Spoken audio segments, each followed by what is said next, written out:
Баршаңызға сәлем достар. Бүгін сіздерге кейк попс рецептісімен бөлісемін.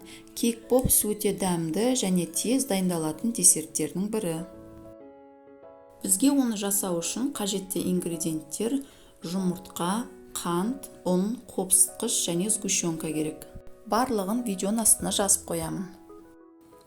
Ең алдымен ыдысқа жұмыртқаны саламыз, оның үстіне қант саламыз, жақсылап миксердің көмегімен араластырамыз. Електің ішіне ұн және қопсытқышты саламыз. Осы електегі ұнды қамырымызға салып, сұйық қамыр жасауымыз керек. Аз-аздан сала отыра, қасықтың көмегімен видеодағыдай етіп араластырып шығамыз.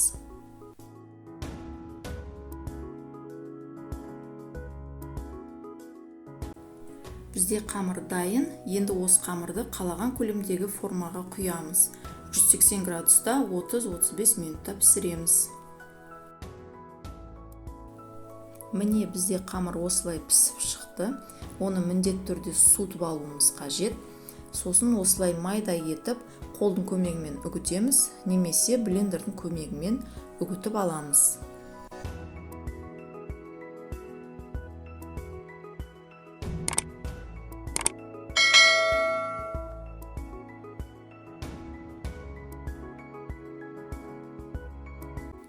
Енді осы үгітілген қамырдың ішіне 100 грамм сгущенка саламыз.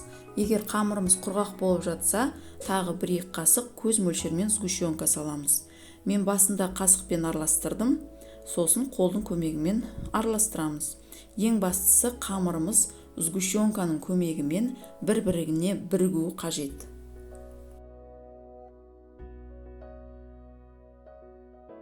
Енді мұны осылай видеодағыдай етіп алақанымызға салып, қысып аламыз, бір-біріне бірігу үшін. Сөйтіп, орташа көлемде шариктер жасап шығамыз.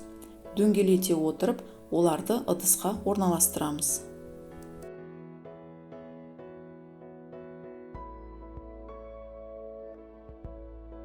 Енді бізге осындай ақ шоколад қажет. Кез келген магазинде сатылады. Қалаған шоколадты алсаңыздар болады. Сөйтіп осындай шпажка таяқшалары қажет.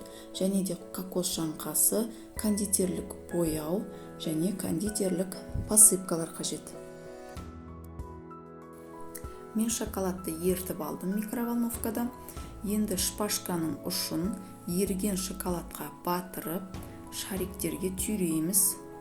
Осылай. Сосын қайта ерген ақ шоколадқа саламыз. Үстін кішкене соқсаңыздар, артық шоколад ағады. Мен осылай 3-4-еуін осылай жасап салқын жерге қойып қойдым.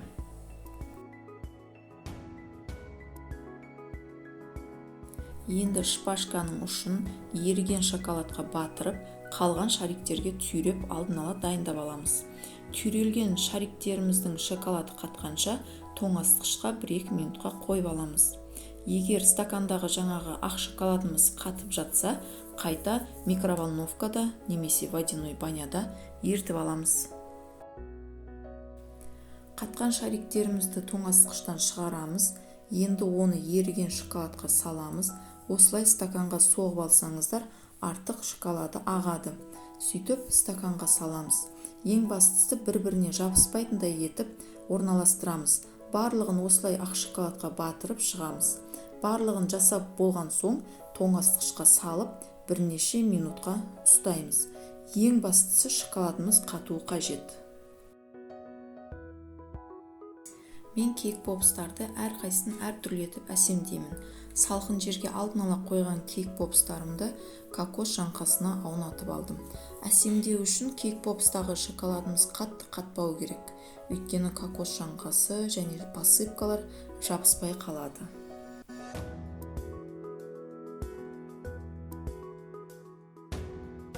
Кейбіреулеріне әртүрлі посыпкалар септім.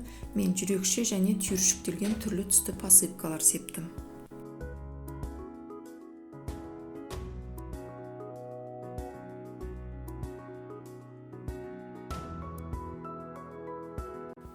Ал қалған кейк попстарды мен розовый түстегі өрнектермен әсемдеймін.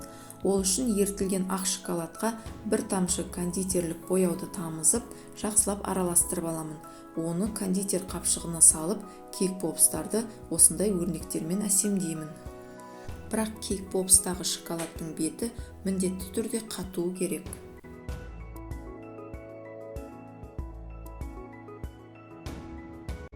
Міне біздің кейк попстар дайын болды. Бұл десерт әрбір дастарханның көркін беретініне сенімдімін. Міндетті түрде жасап көріңіздер. Егер менің видеомды соңына дейін қараған болсаңыздар, бір белгі беріп, яғни лайк басып, комментарий жазып кетіңіздер. Каналға тіркелуді ұмытпаңыздар. Видеоны соңына дейін қарағандарыңыз үшін сіздерге көп рахмет.